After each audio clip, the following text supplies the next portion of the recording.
Bismillahirrahmanirrahim. Assalamualaikum warahmatullahi wabarakatuh.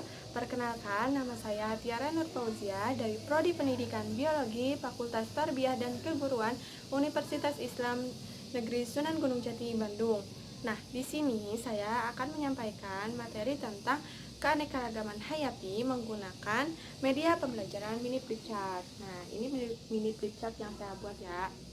Nah, di sini ada peta konsep. Nah, saya akan menjelaskan tentang pengertian keanekaragaman hayati, lalu ada jenis-jenis keanekaragaman hayati.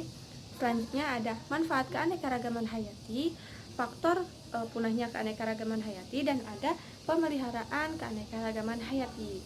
Oke, lanjut saja. Yang pertama ada pengertian keanekaragaman hayati. Nah, apa sih keanekaragaman hayati itu? Nah, keanekaragaman hayati itu adalah keanekaragaman makhluk hidup di kawasan atau di muka bumi. Nah, keanekaragaman hayati ini terbentuk karena keseragaman dan keberagaman sifat atau ciri pada makhluk hidup. Nah, keanekaragaman hayati ini dibagi menjadi 3 tingkatan. Yang pertama ada keanekaragaman gen, lalu ada keanekaragaman jenis atau spesies. Yang ketiga ada keanekaragaman ekosistem. Oke, kita akan bahas satu persatu ya. Yang pertama ada keanekaragaman gen. Nah, keanekaragaman gen ini adalah susunan variasi gen dalam satu spesies. Nah, adanya perkawinan dan interaksi gen dengan lingkungan dapat menyebabkan terjadinya variasi gen. Nah, contohnya ini pada buah mangga. Nah, buah mangga itu kan jenis buah-buahan. Nah, akan tetapi di dalamnya itu masih terdapat berbagai variasi. Nah, contohnya ini pada mangga apel, lalu ada mangga kelapa, mangga madu, lalu ada mangga golek, harum manis, dan sebagainya. Nah, di sini ada perbedaan dari mangga tersebut. Nah, di sini ada mangga golek. Nah, mangga golek ini bentuknya itu lonjong panjang, memiliki rasanya itu manis, nah akan tetapi tidak memiliki wangi. Lalu ada mangga apel. Nah, mangga apel ini bentuknya tuh bulat kecil. Nah, rasanya itu lebih sedikit masam dan memiliki aroma atau memiliki wangi. Selanjutnya, keanekaragaman jenis atau spesies. Nah, perbedaan-perbedaan pada berbagai spesies makhluk hidup di suatu tempat, nah itu bisa disebut dengan keanekaragaman jenis atau spesies. Nah, keanekaragaman jenis ini muncul karena adanya pengaruh gen dan lingkungan. Nah, contohnya ini ada kucing, harimau, singa, dan cheetah. Nah, meskipun mereka termasuk dalam suku Felidae atau satu familia, akan tetapi mereka mempunyai perbedaan yang menonjol. Nah, di sini saya sudah ada perbedaan sifat dari hewan di samping. Nah, ini ya. Nah, di sini itu ada ukuran tubuh. Nah, ukuran tubuh itu kucing itu lebih kecil dibandingkan harimau, singa, dan cheetah. Nah, lalu harimau dan singa itu lebih besar dari cheetah dan kucing. Nah, sedangkan cheetah ini sedang di antara lebih besar dari kucing dan lebih kecil dari harimau atau singa. Dan tempat tinggalnya pun, jika kucing hidup di ada kucing hutan, lalu bisa ditemui kan setiap hari sama kita di rumah-rumah misalnya tuh. Lalu jika harimau dan singa itu hidupnya itu di hutan, sedangkan cheetah itu tempat tinggalnya biasanya lebih banyak menghabiskan waktunya itu di pohon. Nah, jika kalian masih bingung bagaimana membedakan keanekaragaman jenis atau spesies dengan keanekaragaman gen, nah saya di sini akan memaparkan sedikit garis besarnya saja. Nah, jika keanekaragaman gen ini masih dalam satu spesies. Nah, sedangkan keanekaragaman jenis atau spesies ini sudah berbeda spesies.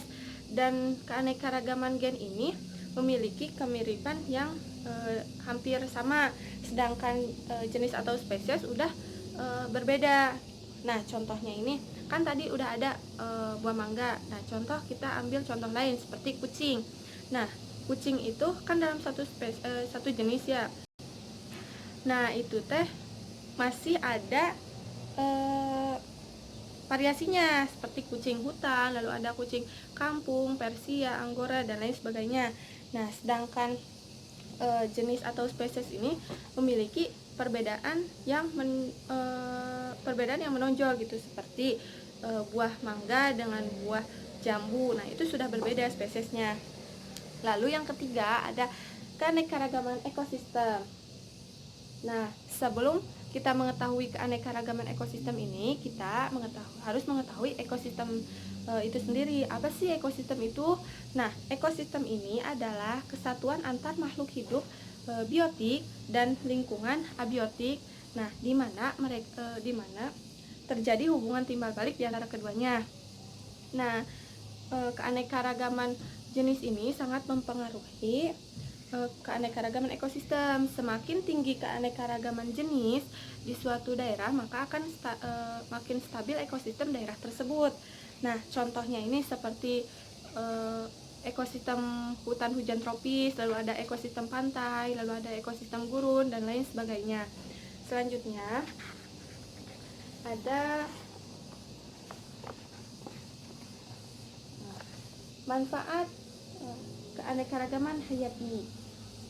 Nah, yang pertama ada manfaat ekologi, lalu ada manfaat keindahan, manfaat keilmuan, dan ada sebagai sumber budaya.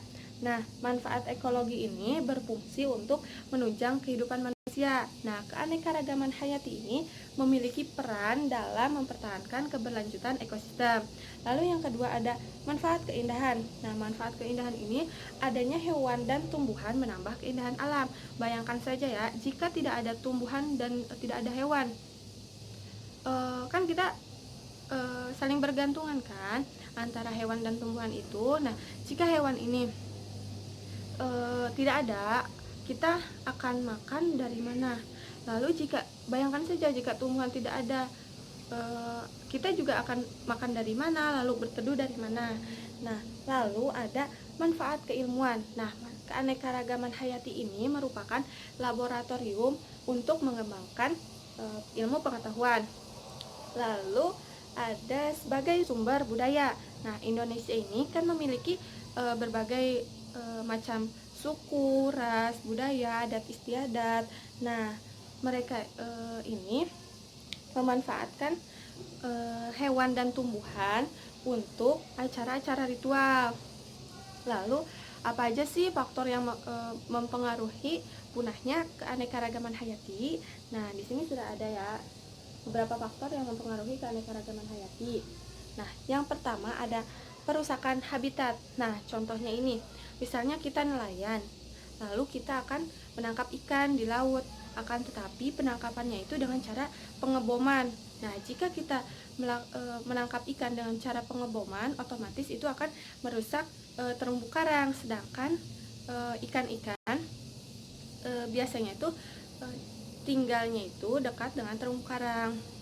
Nah, jika terumbu karangnya rusak, otomatis populasi ikan semakin berkurang dan itu akan menjadi pemicu kepunahan keanekaragaman hayati. Lalu selanjutnya ada penggunaan pestisida. Nah, penggunaan pestisida berlebihan ini dapat meracuni makhluk hidup yang lainnya. Lalu ada pencemaran oleh limbah pabrik. Nah, kebanyakan pabrik itu dekat dengan sungai kan. Lalu limbah pabrik itu biasanya langsung dibuang ke sungai. Nah, maka itu akan menyebabkan tercemarnya air sungai. Nah, jika air sungai sudah tercemar, otomatis populasi di dalamnya akan semakin berkurang gitu. Contohnya ikan. Nah, jarang kan kita temui ikan pada sungai yang sudah tercemar oleh air limbah. Jika memang pun ada, ikan itu kita gak bisa konsumsi. Karena apa? Karena jika kita konsumsi, otomatis kesehatan kita juga akan berpengaruh. Nah, jadi setiap perbuatan yang kita perbuat, maka akan kembali lagi pada diri kita sendiri. Lalu ada perubahan tipe tumbuhan. Nah, contohnya ini, hutan pantai dijadikan hutan produksi. Nah, maka itu akan menghilangkan tumbuhan liar yang penting. Lalu ada penebangan pohon secara berlebihan. Nah, jika kita terus menebang pohon secara berlebihan, itu akan merusak habitat atau bisa merusak hutan tersebut. Nah, kan di hutan itu terdapat hewan ya yang tinggal. Nah, jika hutannya kita tebang, nah hewan-hewan tersebut tuh maka akan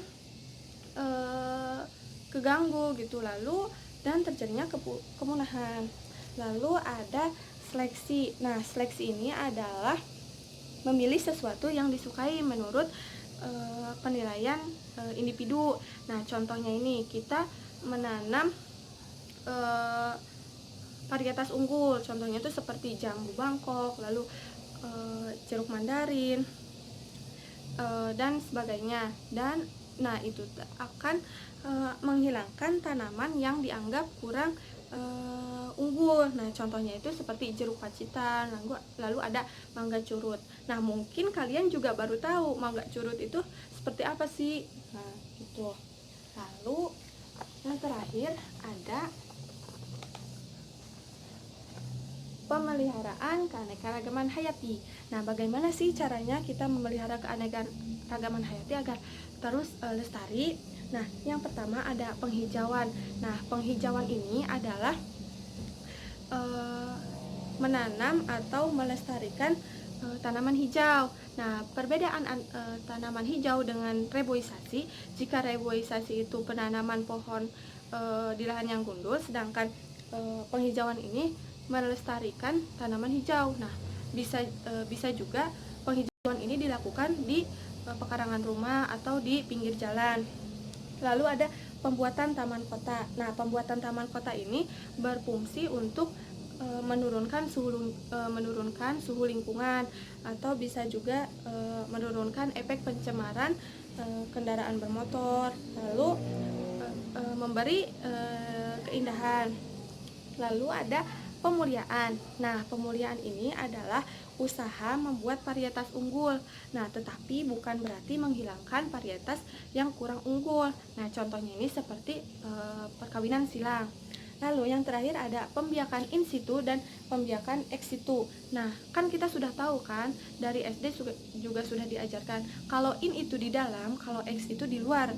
Jadi pembiakan in situ ini adalah pembiakan di dalam habitat aslinya, sedangkan pembiakan ex situ ini pembiakan di luar habitat aslinya, akan tetapi masih menyerupai habitat aslinya. Nah, contoh dari pembiakan in situ ini adalah cagar alam Ujung Kulon, lalu ada Taman Nasional Komodo dan lain sebagainya. Sedangkan pembiakan ex situ ini contohnya itu seperti kebun binatang, lalu seperti penangkaran hewan. Nah, mungkin cukup sekian pemaparan materi dari saya. Kurang lebihnya mohon maaf karena saya juga masih belajar. Dan terima kasih kepada Ibu Sri karena telah membimbing saya hingga bisa membuat mini flip chart ini sebagai media pembelajaran nantinya. Dan mohon maaf kepada teman-teman semua karena memang saya orang Sunda asli, jadi jika diulang lagi tadi ada kata-kata seperti itu teh atau kata mah. Nah, mohon maaf, dan emang itu susah untuk dihilangkan. Jadi mohon maaf sekali lagi. Dan saya mencari referensi ini dari buku biologi SMA kelas 1 semester 2, lalu ada dari UN biologi, dan selanjutnya ada dari ruang guru, agar agar materinya itu semakin komplit. Mohon maaf sekali lagi. Mungkin cukup sekian. Wabillahi taufiq wal hidayah. Wassalamualaikum warahmatullahi wabarakatuh.